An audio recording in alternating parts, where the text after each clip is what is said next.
दिखा भगवान कन्हैया का जन्म तो रात में हुई 12 बजे। एक सखी से बात करती है और कहती है के सखी के हाँ सखी के बड़ी विडम्बना बा कहे ऊ का कहे जब त्रेता में विष्णु भगवान का रामा अवतार हुआ तो दिन में हुआ, तब 6 महीना के दिन ही दिन रहा। और जब भगवान कन्हैया का अवतार भा तो 6 महीना का रात रही। कहन तब कह वो समय बड़ी काली अंधेरी रात रही कि हाँ कह हाँ बात सही है। कहू कैसे कहला सुना हम बतावत ही। तो देखिए भगवान कन्हैया का अवतार होता कैसे कहना बा।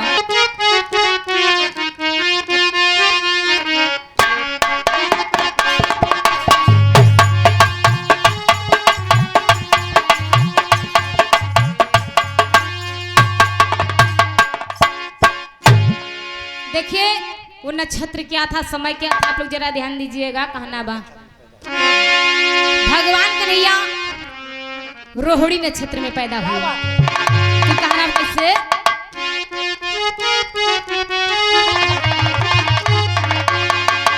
रोहिणी नक्षत्र भादो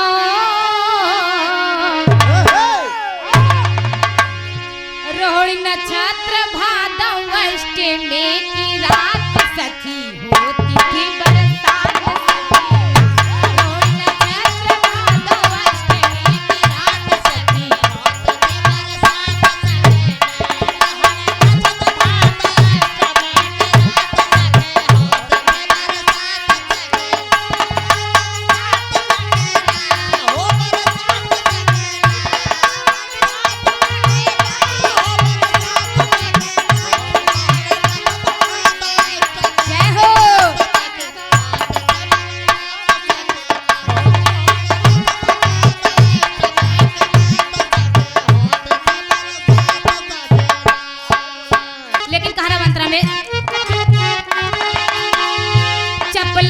के चाहू और अति अंधेरा छाया घोर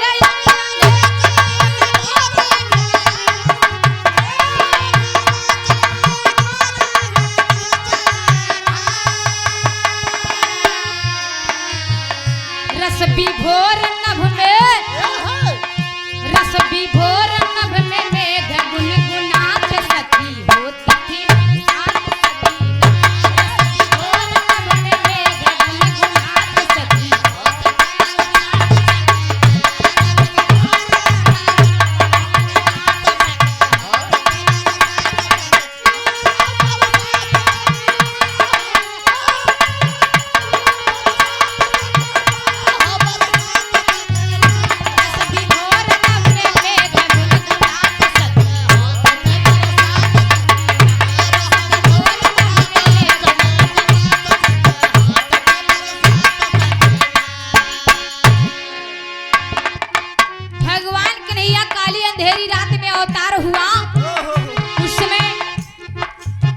गरज रहे थे, बिजली चमक रही थी, बारिश हो रही थी।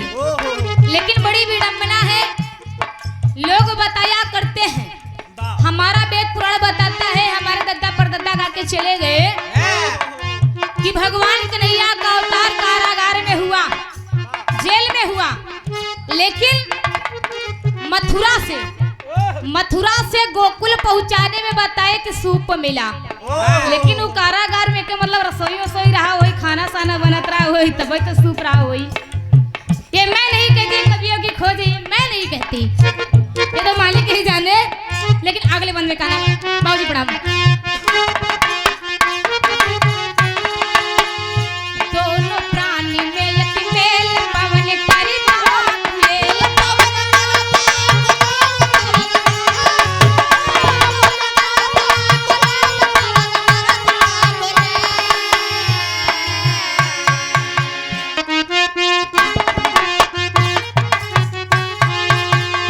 चपला चमके चाहू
में मेघ गुनगुनात सखी होती थी बरसात सखीना।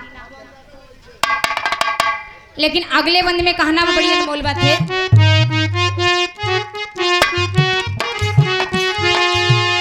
बाहर सोए मूंगे नैन खुले हंसे रोए चैन।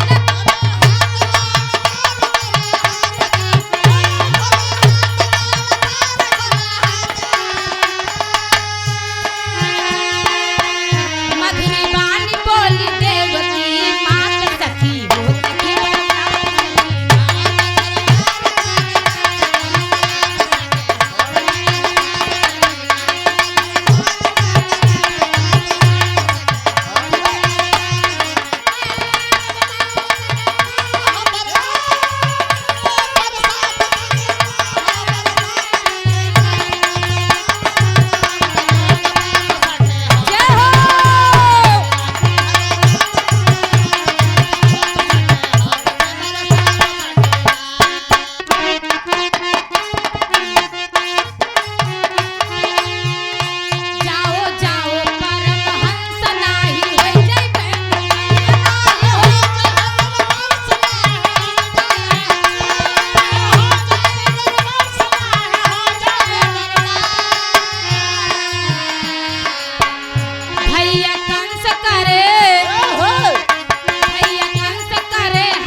सखी होती थी बरसात सखीना। एवरे आजो लोग कहा थी अगर लड़का का मामा तनिको लड़का का परेशान करत ह तो कहे थे कंसा यहाँ का कंस मामा है का कबो कबो हम अपने भैया कही दी था। एवं जब नाक पड़ गुचारा लगा थी तो कही दे भैया थे कंसा यहाँ का एकदम कही नहीं दीदी खिलावा तही। ये आज वाली बात आज खिलावा थी बढ़िया से प्रेम से। लेकिन तब कंस का करत रहा पत्थरे के शिला पे पटक के मार डालत रहा। लेकिन भगवान कन्हैया बताया गया और कहा गया अत्याचार जब जब बढ़ेगा प्रभु को आना ही होगा। तो ज्यादा बात ना करते अगले राखी बंदे में, क्योंकि कंस इसलिए मार डालता था बाबूजी बच्चों के क्योंकि 8वां लड़का उसका काल था।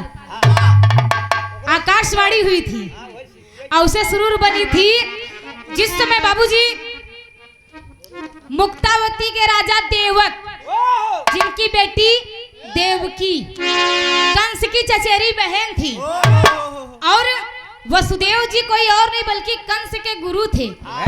और देवकी को कंस ने वसुदेव के साथ गुरु दक्षिणा में विवाह करवाया था। और समय रहेगा तब मतलब इसलिए मैं ज्यादा बात नहीं क्योंकि बात बहुत लंबी है।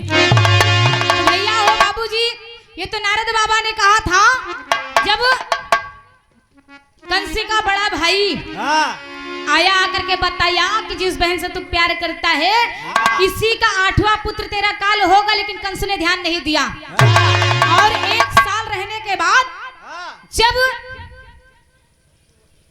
देवकी को कंस ससुराल छोड़ने जाने लगा तो उस समय बाबूजी जरा ध्यान दीजिएगा कि रास्ते में आकाशवाणी हुई थी कि आए कंस जिस बहन से तू इतना प्यार करता है उसी बहन का 8वां पुत्र तेरा काल होगा। जब भविष्यवाणी सुना वो आकाशवाणी हुई जब सुना तब कंस का माथा चकरा गया कि भैया की बात ना माना लेकिन ये बात मानना होगा। तब वही रास्ते में उसने तिरवाचा बंधवा लिया वसुदेव जी से कि आप एक गुरु तो हो ही लेकिन साथ साथ आप मेरे जीजा भी हो। हम जितना लड़किया हो 8 उनकर हम मामा है मामा हो तो एक काम करा आप वचन दा वादा करा त्रिवाचा बांधला कि जय लड़का हुई है तैयो हमका दया हम उनका पालब। वसुदेव जी बात मान ली लेकिन वो करता क्या बाबूजी लड़के को मारता चला गया। लेकिन बताया गया बलराम बच्चे भगवान कन्हैया रोहिणी के गर्भ में बलराम को डाल दिया गया। कन्हैया। और कहीं कहीं बताया जाता है कि एक बहन भी थी। ये कवियों की खोज, लेकिन समय रहेगा तो बताऊंगी।